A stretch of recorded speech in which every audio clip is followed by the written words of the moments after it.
how to delete shipping calculated at checkout in Shopify. To do this, we have to go to our online store first, and we go to the left side here, click on online store, and you want to choose the first one here from themes. And now next to customize here on the right, you want to click on these three dots, and you want to go to edit default theme content, and this will take you to this page. And from here you can see all these tabs. You want to go to sections. You can also tap on these three dots to see more of them if you have a lot more sections and you don't tabs and you don't see the sections tab. So once we're in the sections tab, to make matters easier, we're gonna press Ctrl F on our keyboard and we're gonna type in taxes.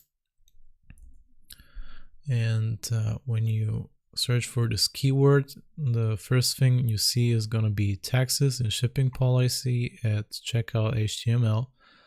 And down here you want to select this and delete it like that.